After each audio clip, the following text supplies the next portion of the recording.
ล่นได้ไหมเอาอันนี้อีกก็ได้นะเล่นไหม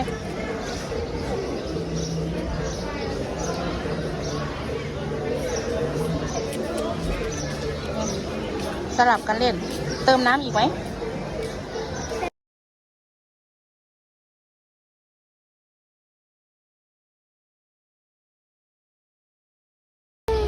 เอาเป่าลงไปปากแกะพุ่นละ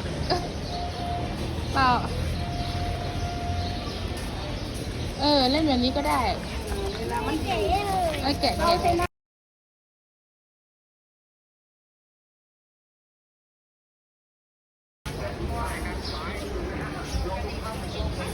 ไปไหนกันไปไหนกันไปไหนกันไปไหนกันไปไหนกัน